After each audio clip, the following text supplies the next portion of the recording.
Okay. Yeah. All right, so why don't we begin with a word of prayer this morning? And in my mind is Andrea and Randy and their struggle. Yes. And so let's pray together. Good and gracious God, we thank you for this day and for its possibilities. We hold up to you our friends, Andrea and Randy. We remember that you know who we are, even when we don't know who we are. Bring your grace and mercy and at last peace to Andrea and to Randy in these days. We ask you to be with us now as we read and discuss this book. Help us to see what you would have us see and believe what you would have us believe. In the name of the risen Christ, we dare to pray it. And all God's people said, Amen. Amen. Okay, so we're back to, have you finished the book now? Yes. Yes, good. Karen has finished the book now. Pat has finished the book now, so we are free to discuss the plot line. We were polite in not doing that. Yes, Pat and I were polite last week in not doing that. So I noted that his dedication, because we're coming up on Mother's Day, his dedication in this book is to his own mother. For my wonderful mother who made reading irresistible. Mm-hmm. And so we're thinking that that's probably a gift. My oldest son, whom we were just discussing, was so looking forward to going to big boy school in kindergarten. And that summer, we would practice walking down the street. It was just a block and a half down the street. So it didn't, in my judgment, require much practice, but we would practice walking to big boy school. And he went to school that day and he came home half day and I took the day off so I could meet him. How did you like? Well, the teacher's nice, the toys are nice, the playground's nice. It was okay. I said, well, you know what? Something was wrong, but it wasn't wrong. He said, well, you told me they were going to teach me to read, and I was there all day, and they didn't teach me. Well, Andrew, you learn a little bit at a time, but that's good that you go to school hoping to learn to read. Yes. So now that we've all read the book, what did you think about the selection? Did I pick a good book, or I mean, don't worry about my feelings. I pick books all the time for things. I picked it because I think his writing is beautiful. I read Tinker, which was his earlier book, and for which he won a Pulitzer Prize. This is a very different story than Tinker. Did he write it in the same style, Tinker? You mean long sentences, no periods? Right. Yeah. No, it is like reading Faulkner. Poetry's right. Yeah. A lot of similes. Yeah. Oh, yeah. Oh boy. Yep. Well, They used to carry through. He's an interesting guy because he informally, not in a seminary, but he studied theology for a year. And he was when he was a young person, I would guess he's mid-50s now, but when he was in his 20s, he toured with a band, a rock band. Yeah. So I think there's an aesthetic that runs throughout in a certain way. And he studied theology, and so we have biblical themes throughout, as we noted last week. So now we know how the story turns out. What are your thoughts about this? We give Pat the first chance because she's been finished reading the book for 2 weeks. Well, probably. Well, like I said to you before, I think Margie asked me how the book ends because I didn't want to tell her because she hadn't finished reading the book. So I just said, I thought the end was appropriate to the story. Like it started in water, coming to an island, you didn't know where you were gonna land. And now they're off on water again. And my best guess is that they're not gonna make it anywhere. That eventually the raft, the old ship cabin, whatever, whatever they're It's floating gonna fall around. apart, yeah. If they're gonna fall apart, get swamped by waves, whatever, and they're not gonna make it anywhere. But I also think that they wouldn't want to do it any other way, because to be trapped in an institution on the mainland would be so much worse. Mhm. And just to go with God for as long as they can on the water and the raft. The chair nailed down. Yeah, with the chair tied down, the rocking chair tied down. Well, and And it's that's sort of the right. aquatic version of the Joads in In the. Grapes of Wrath. Yes. I don't know. Well, John Steinbeck wrote a book called The Grapes of Wrath, Oh, yeah, okay. and the family is the Joads. Now And it's called them Joes. Joe's, yeah. Joe, sorry. Yeah, Thank yeah. you. Joe. I know. Well, this description of the boat just reminds me of the aquatic version Right. of. I didn't like grapes. No. I had to read it in high school, didn't like it. But, and then we've got Bridget, who is another island person. Another island person, yes. That would brought them together. And the fact that she's there at the Did end. she? Did she? Did she bring them together? Because Esther didn't want her. Oh, he didn't, but I mean, it gave them something in common, I should have said. The fact that she said, oh, you're an island person too, and that was talking. Well, and remember that the very first people were a black man and a white Irish woman. Irish woman. And here's the Irish woman. Yeah, so I thought that was an And interesting. even though Ethan passes as white, he's still a black man. Yeah, Yeah, went full circle. Right. It did come and what together. becomes of Ethan, do you suppose? I think Ethan wound up in the First World War. Me too. Well, that's Because what of the his drawings. drawings from the Ardennes or something. Yeah. Somehow he Into a managed to escape, go into the army, I would guess. Probably went to, he probably went to a larger Massachusetts city Right, where he could blend in, yeah, and we got recruited or whatever, or signed up, joined up, and then wound up in the awesome that even though, I don't think he came back. I think he was killed. I think in the war. Nan, oh, Thomas, Hale, who's, well, see, I go back to, I blame that preacher again. Diamond, Yes, Mr. Diamond. Matthew. yes, Matthew Diamond, because he's the one that wanted Thomas Hale involved.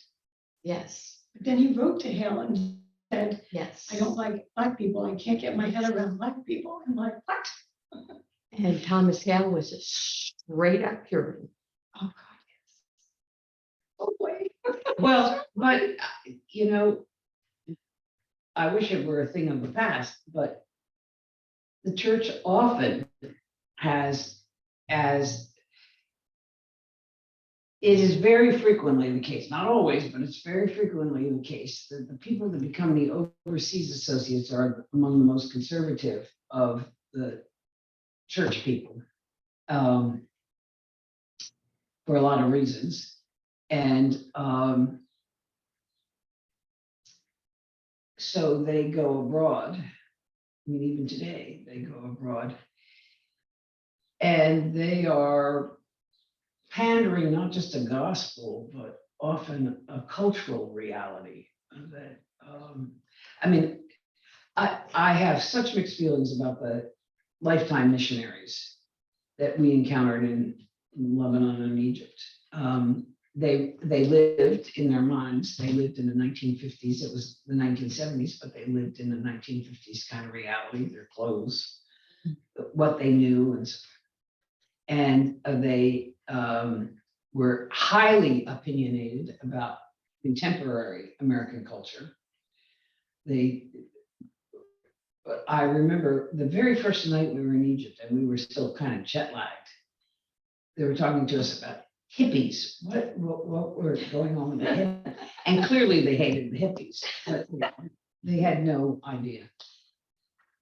They also, one of the reasons they're more comfortable is because when you're the colonial power, you set the rules and nobody challenges.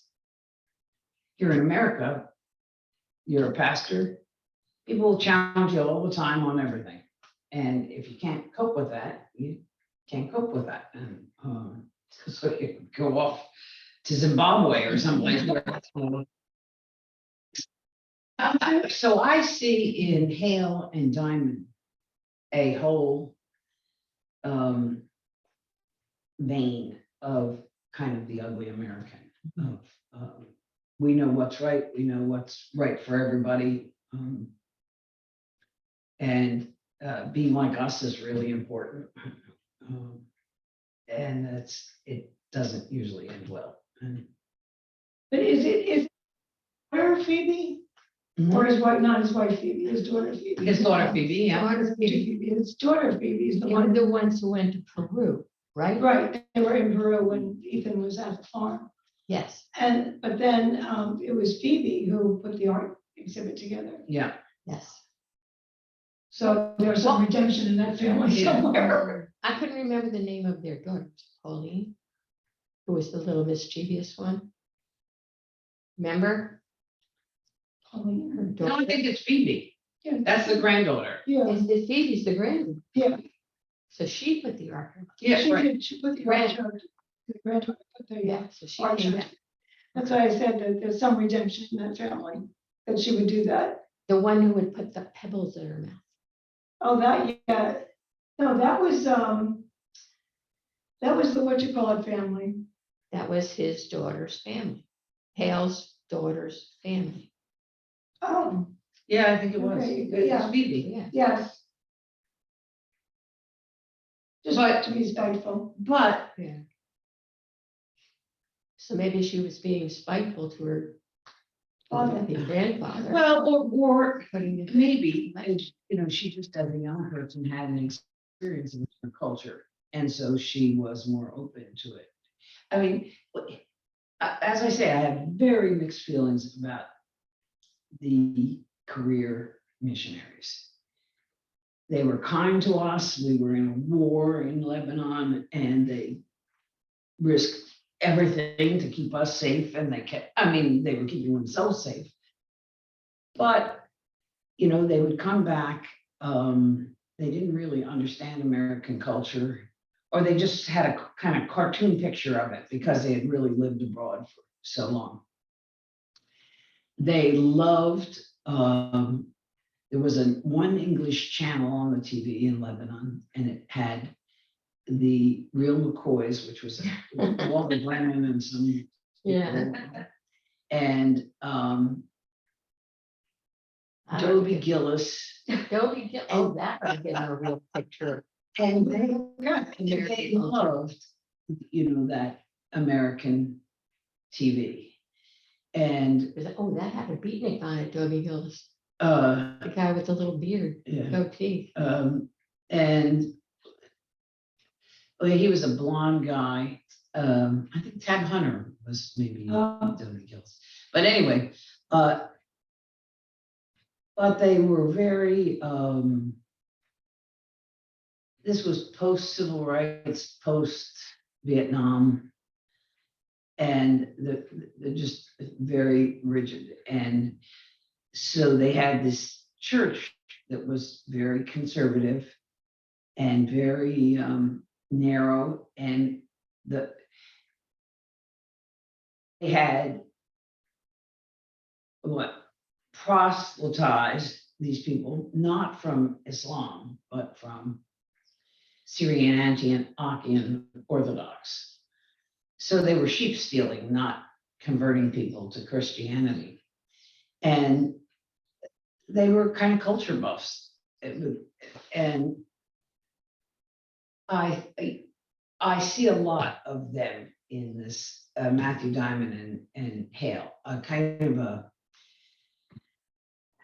Lady Bountiful. Oh, these poor urchins, I'll do what I can for them. And I don't know how we get around that, because in fact, they are people who've been ill done to, and you want to do justice for them. But how do you do justice for them without being more benevolent, but still denying them their direction in life, imposing on them your direction for their lives? So I think that perhaps the people living on the mainland might have felt that they would lower their own integrity if they reached out a helping hand to those on the island. First of all, they knew they would have to burn down everything on the island anyway. Hmm. Even if they allowed them to stay there, they would have to burn down and rebuild and be inclusive. And they didn't want to be inclusive. mhm. You know, they weren't welcome. Well, I think the action of the state suggests that they didn't even see them as humans. No. They perceived them as chattel, animals. Yeah, unfit. And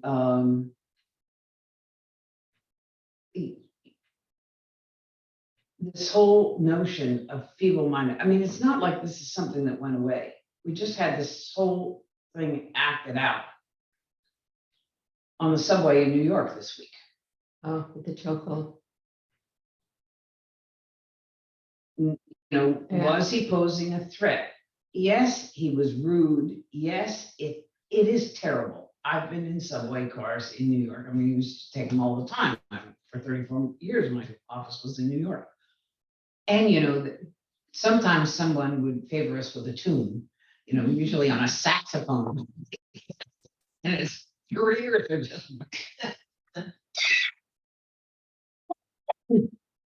Sometimes people would say wild things. And at the next stop, people fled the car, even if they just went into the next car, you know, just to get away from. But there's a real difference between bellowing. You know, often people would say, well, you know, everybody, Jesus has told me to come here this morning to tell you that, but whatever. And I mean, and it's disturbing. It's a little unsettling, but it's not threatening. There were other ways to subdue him that didn't involve a chokehold. Well, especially when he had 3 other guys helping him. Yes, could have gone to a full Nelson wrestling hold. Well, or just And pin him down. I mean, I don't Yeah. know any wrestling moves. Oh, I myself, do. but- You come up behind him, you put your hands behind his neck, and you hold him down like that, not like this. But it.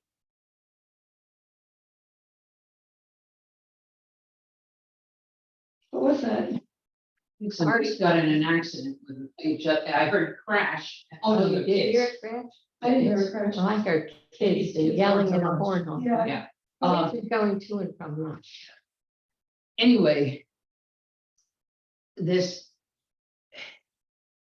when you are of a group, Native Americans, mentally retarded, and my sister's mentally retarded, so I, you know, have some experience with this, of how people treat people that are different. And people feel quite free to take license with you. Say, these people are feeble-minded, taking no account that they've never been subjected to systemic education. Well, you know, you don't spontaneously learn to read.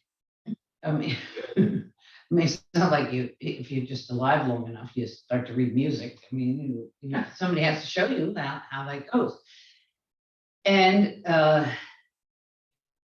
they were subsistence people. And developed society has both a benevolent, charitable attitude, but also a punitive attitude to those people. So to say we are going to vacate that island.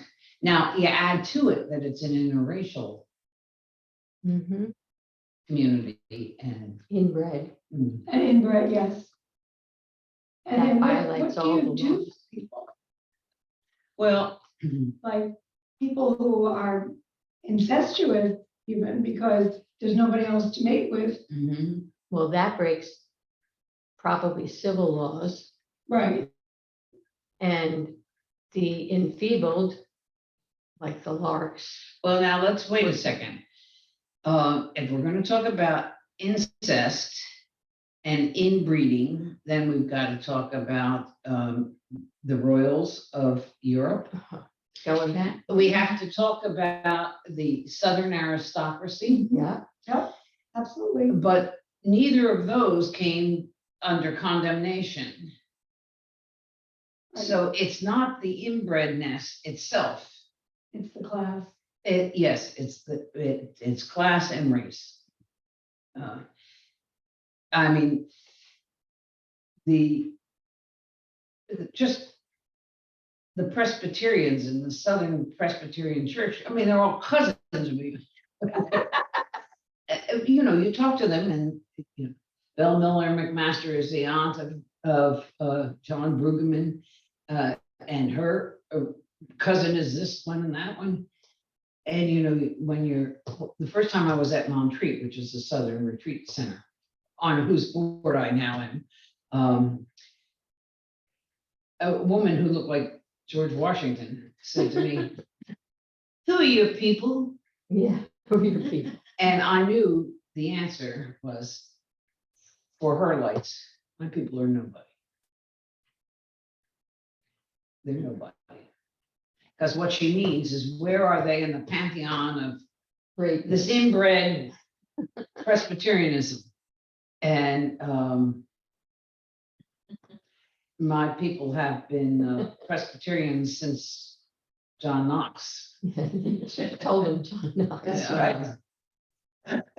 But my people are no people, are nobody. And when that's the attitude,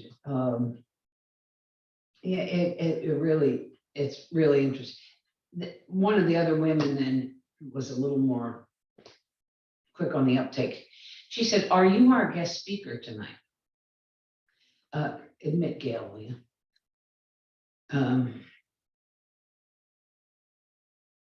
Aim for the blue. Hello, Gail. We're glad you're with us. Anyway, I think what we see in this book and in this decision to move these people is a series of judgments of race and class. And what lies in that judgment is a decision the best thing for society is to get rid of them. Mm. And I think we see that impulse that still exists in our society.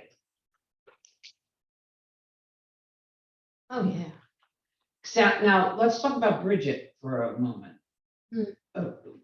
What's Bridget about? Why is she there at Hales?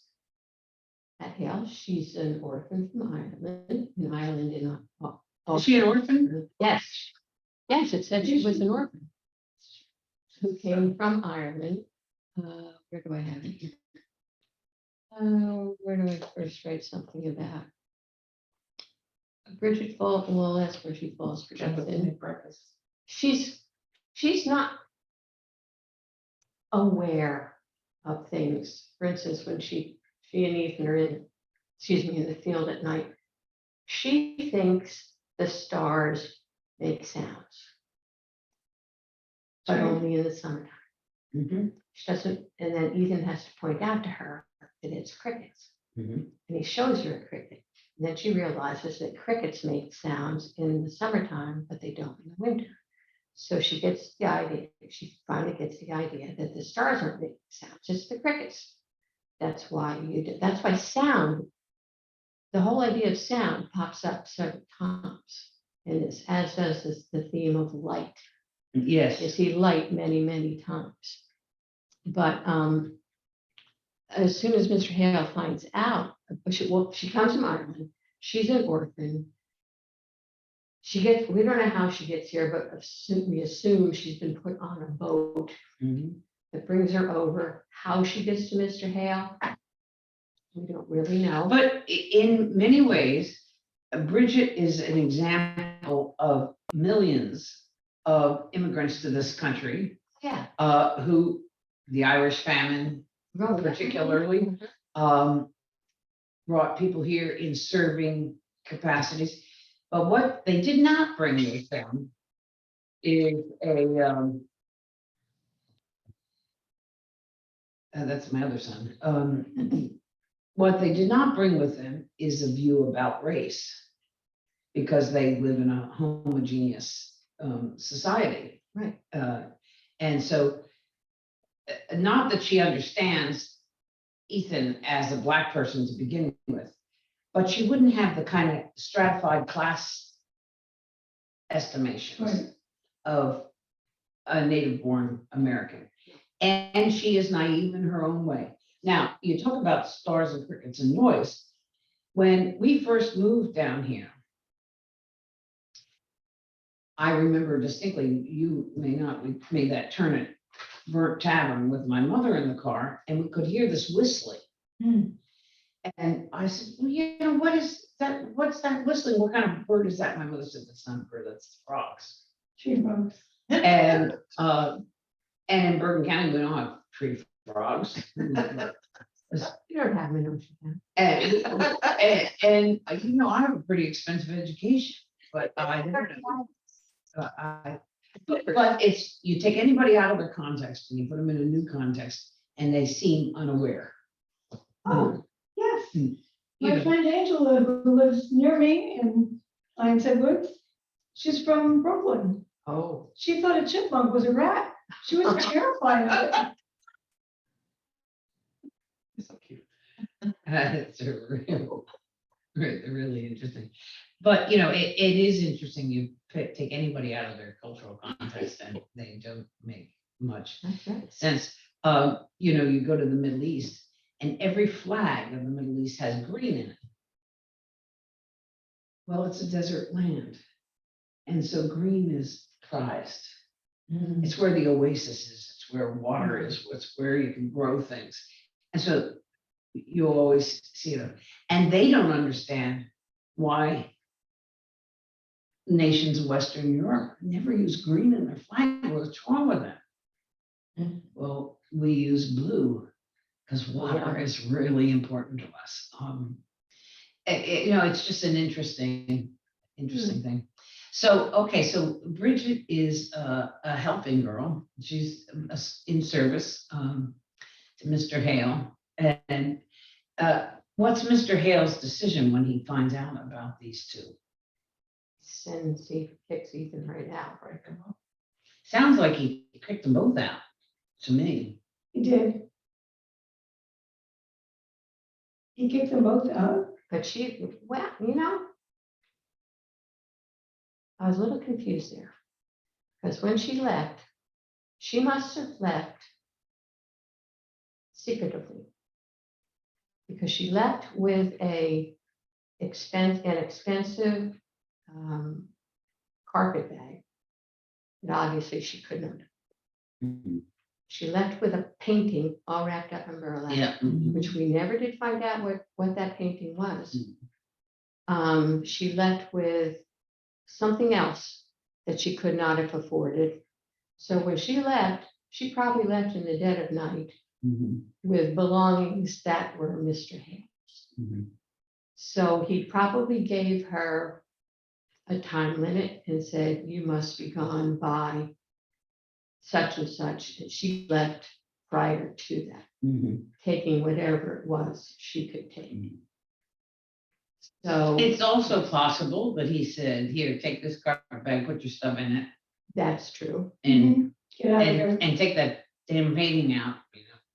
He didn't even let Ethan take his Art supplies. His art. supplies. Well, he considered those his. because That's right, he bought.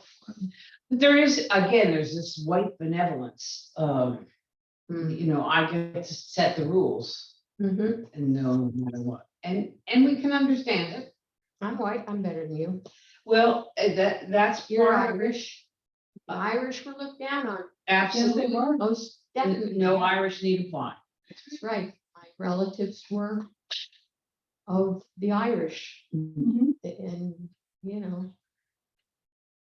many of them had a tough time. No, it's absolutely true. And Irish, at least in the 19th century, also meant Catholic. So, in fact, my grandmother was taken by gunpoint as a little child from Brodie Ferry in Scotland. They were boat builders on the Firth of Forth, and they were taken by gunpoint to Londonderry because the British wanted to establish a Protestant community. When they came to this country, my people are known as Scots-Irish, which is the signal we are Protestants. We are not Catholics. We are not those Irish. Okay. And so that's the term Scots-Irish is known nowhere in the world except in the United States Mhm. because it was a way to distinguish. Between the Catholic Irish and the Protestant. One of which was acceptable and one of which was absolutely not acceptable. And so yeah. No, I mean in Yeah, American culture. yeah. And, because as a result, every Irishman became a cop in New York. For Newark, this is the cop in Newark. My grandfather was a fireman in Newark. There you go. So, all right, so Bridget, I agree. I think Ethan went to somehow drew his pictures as a fighting man in World War One. Whether he returned home or not, whether he spent out the rest of his years as a white man or a black man, if he was in the service in World War One, he was there as a white man. Oh, yeah. Because there were no integrated troops in. So, what's the cautionary tale of this story of Apple Island?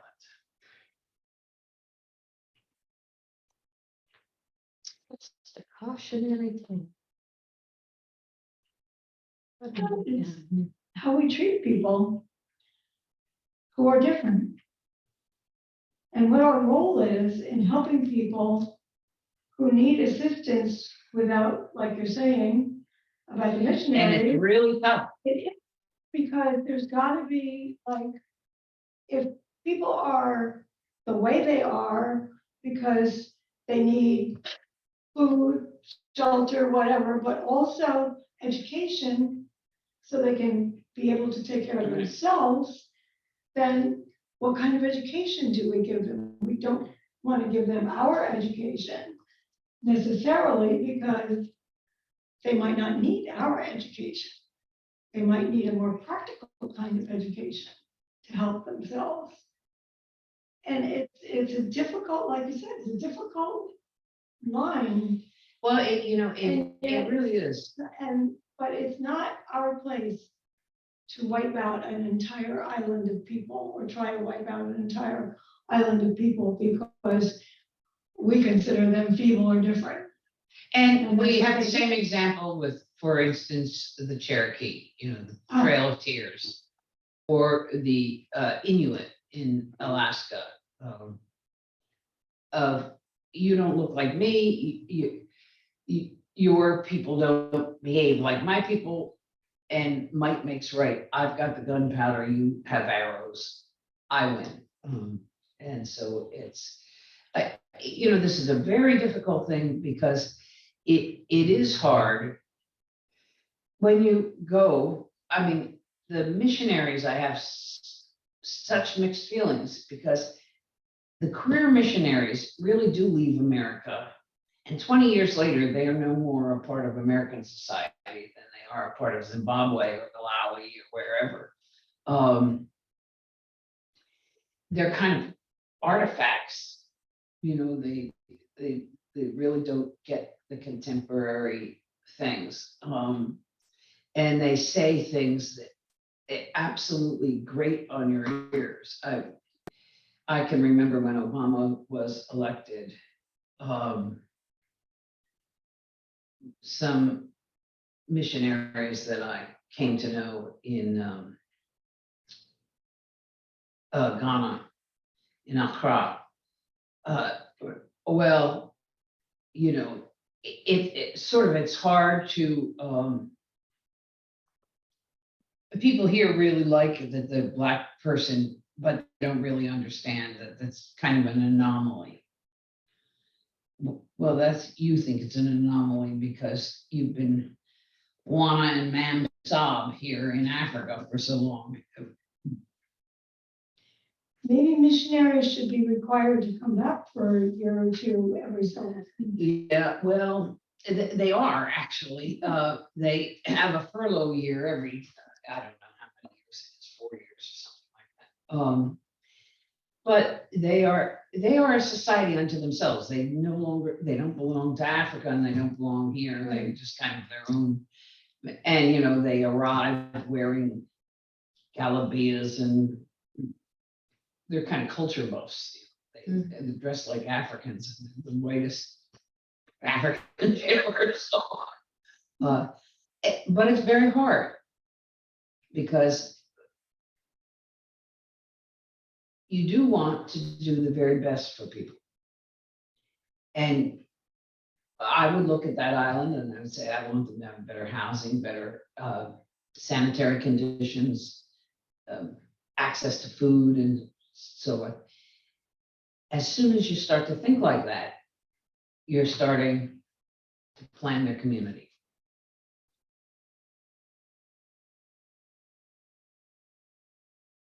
They use the power of the state to eradicate them. They weren't trying to help. They were trying to eradicate. There was one councilman who made that suggestion that they could build them better houses and give them Franklin stove, but he was voted down. Yeah. Well, I spent 25 of my 28 teaching years in special education. God bless you. Thank you. I came from a family where the Irish side was pretty prejudiced. My mother's side was Scottish, and my grandma was from Barbados. So they were a bit more inclusive. So I was taught from a young age through what my grandparents told me. And my mother was very involved in Girl Scouts. I was a Girl Scout from the age of 5, I think, right on through college. To try and be inclusive. I grew up in Wall Township, possibly at that time the whitest township around here. I think they bring crosses on their lawns. They did. One of my friends from Girl Scouts. Yep. The only Black, at that time, the only Black family in Wall Township had a cross burned. Yep. But Sandy was a friend of mine. She was in Girl Scouts with me. We, unfortunately, Wall Township segregated their education. You started, say, in 7th grade, 701, all the way down to 708. 701 being the top, 8 being No, it was very common in those days. I was in 7A. Yeah, And and the medium kids were in 7B. Yeah. 7C, not so much. No. And 7D were the kids that went to technical school. Well, I was friends with people. I made sure I had friends in all of the levels, and I didn't care. They were my friends. And then when I went through college, I was an education major at first for English, which is how I first met Pat. I was supposed to go and be a counselor at a special education camp in the summer, and they said, no, we need an English teacher for summer school. They knew that I was certified in English. So here I am, a special education teacher, teaching summer school English. So the first thing I said to him was, as far as I'm concerned, this is 8 weeks to the detention. And we did special ed English. And so I don't get that. I mean, these are people that are not special these ed. were not special ed And kids. you These said, were kids who said hello flunked- with the paid with the detention. either flunked English. They did it on because they were absent too many times. Or they just paint, yeah. They were just, for one reason or another, they didn't pass English. So I taught them English my way, but I was always, I taught every level of special education from kindergarten through 12th grade. I stayed at the high school for 20 years. And it was challenging, but I enjoyed it because I knew I was making a difference. Mhm. And But didn't you see some intolerance for the kids Oh, you were yeah. teaching I from the had- other teachers that were? I had to defend myself, and I did. And that was part of the role. And I had to teach my kids how to defend themselves. So not only did you teach, I taught English, I taught history, I taught study skills.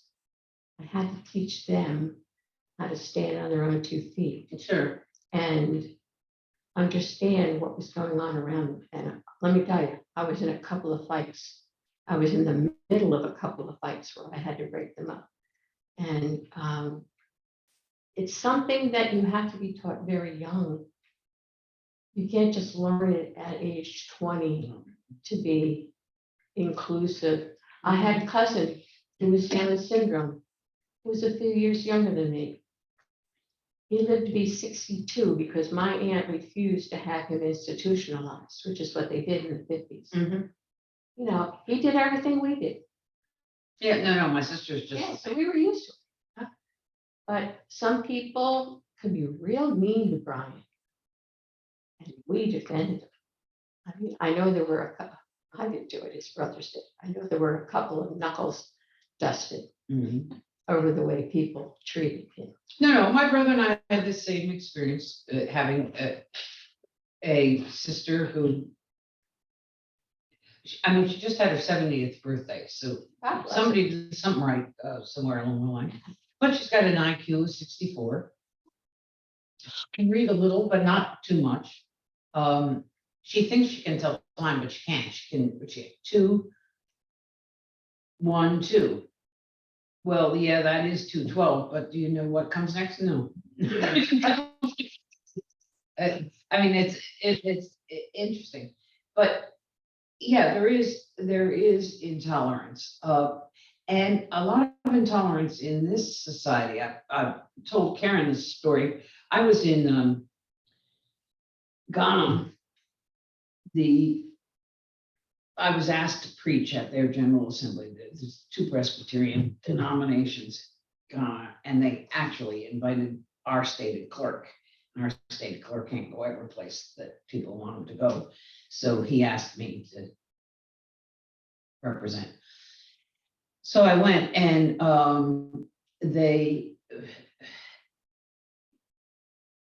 there were a couple days, maybe a week even, between the 2 general assemblies, and they were in different parts of the country. So I was over now back in the east part, having preached over here, and they wanted to do something with me, and they had committee meetings and so forth. So they sent me with these folks from the seminary, and they said, next to Ghana is Togo, and Togo is was a French colony. And so we were going along, and they were showing me various things, and they said, the people in Togo are very poor. The Ghanaians are not exactly rich, but they're better off than the people in Togo. And they said, can you pray in French? I said, somewhat, yes, I could. Oh, good. Well, in Togo, you can, pray in French. I said, well, I don't have a visa for Togo, so we can't go to Togo. They said, well, that's not so important. And in any case, we are in Togo. And, hey, we're in Togo. So we came into a small town and, they had no idea we were coming. So these fellows got out of the car and told them that this person from America was there. Oh, yeah. So they said, well, you take some tea and rest a while. So about an hour and a half of resting and drinking tea. I was quite well rested and quite full of tea. And all the people came and they were all dressed up and they brought food and so forth. And okay, we'll have a service now. Okay, so we'll have a service. And it's really interesting because in Togo, this poor community, there were lots of people, maybe even as much as like a quarter, clubfoot, cleft palate, stuff we don't see anymore because we corrected early on. But anyway, it's just interesting in that poor small community. The guy with the club foot was kind of the liturgist. And he had a very built up, like this much wood under one foot. And it's been a long time living where I do in America. I don't see people with club foot or cleft palate or even a corrected cleft palate. But there is, and then there's one funny part of this story. As we, the young fellows who were in charge of me, there was some discussion about we were going to stop at the seminary on the way back to Volta, the town in Ghana where we were supposed to be. I'm still a little anxious because I am where I'm not supposed to be with a visa I don't have. And they said, well, we'll send pineapples because they have a lot of pineapples in Togo. And Togo, I mean, it sounds like Candyland, right? I mean, it sounds like a made up place. So they start loading it. We're in this van.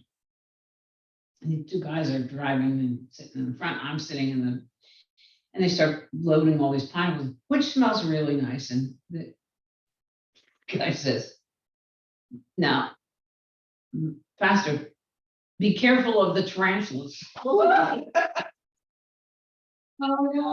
the pineapples. So, and then the door is together with a big pen.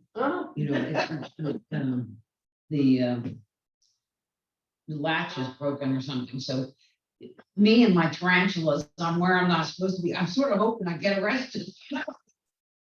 And so and on the way back, we got stopped and they said, oh yes, here's the government stop here. We will have to stop. Do you have any monies?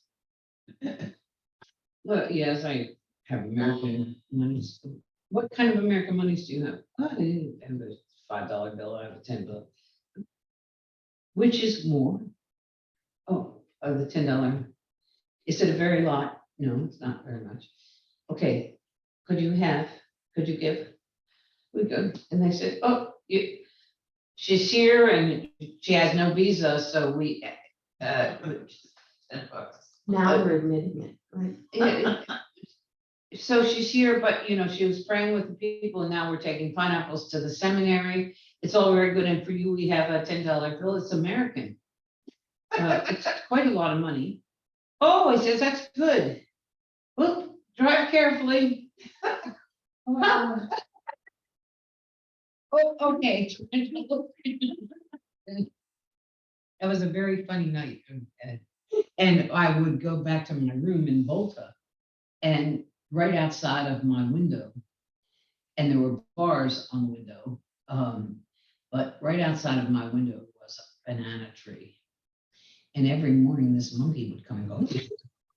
On your bars? Yeah, on the bar. And he would take a banana and so, try to take my watch, anything shiny,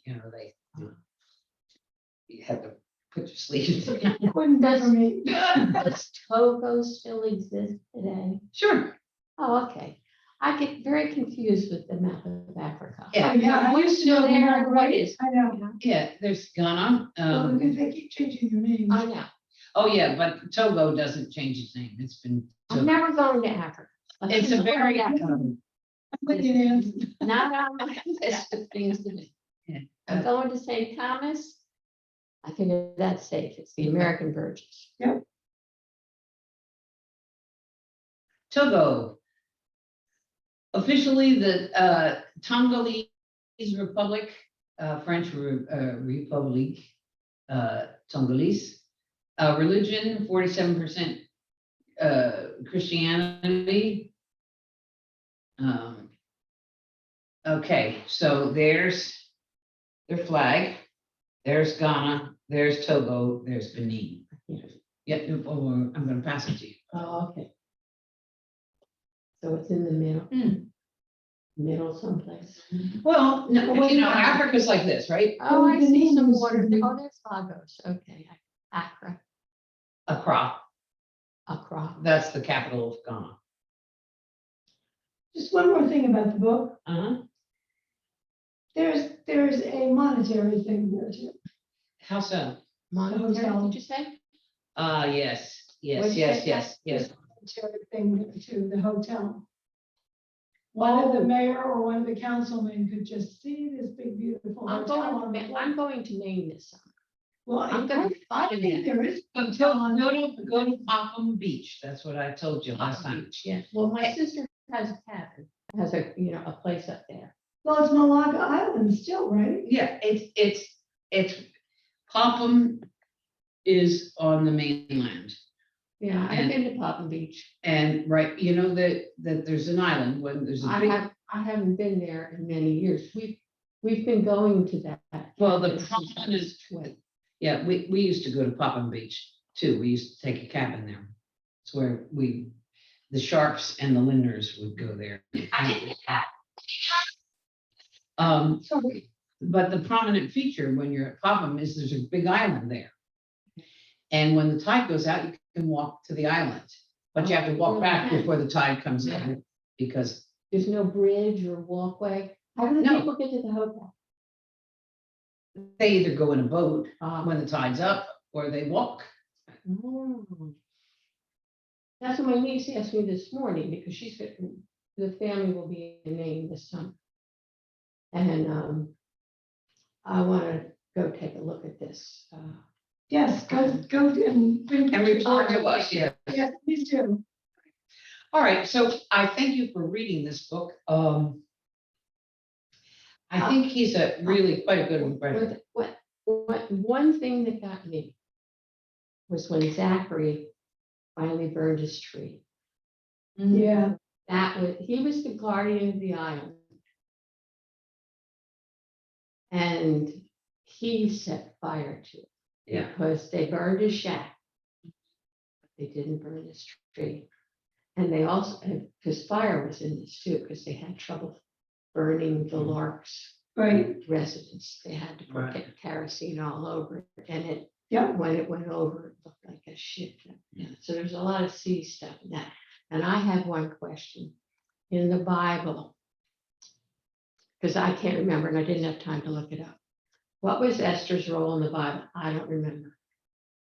Well, Esther, you're talking about Esther this? yes, she saved her people. She saved her people by She saved- feigning to be somebody else. Well, she really, she was an orphan as far as we know, Yeah, right? yeah. And her uncle, cousin, whatever it was, Mordecai, raised her up. And when the king that was presently ruling kicked out the wife who wouldn't obey him, then he had this beauty contest. And her uncle put her in the beauty contest to be the new queen, and she won. But he said, don't tell them they're Jewish. She's known as Queen Esther. Right, because she became the queen because she married the king, but then the king's, whatever he was, Haman? yeah, Haman, he decided to attack the Jews and fight the Jews, Mhm. but she found out, and so she warned the king. She was able to she was- thwart that attack. she was beautiful, and she thwarted that attack. Okay. Yeah. Is that on the Bible? Yeah. Okay. She is, in fact, she's one of the people we'll be reading about on Sunday, so. Well, Zachary I'm glad you raised that because in some ways, I think Zachary and his tree, not his house, but his tree represent the sanctuary of Yeah. the islands. Yeah. And so to burn the sanctuary, We cut off all the clothes too. yeah, well, Yeah, when his fury took off, I mean, and they compared his fury exploding Yep. to Esther's containment of her fury over the killing of her father.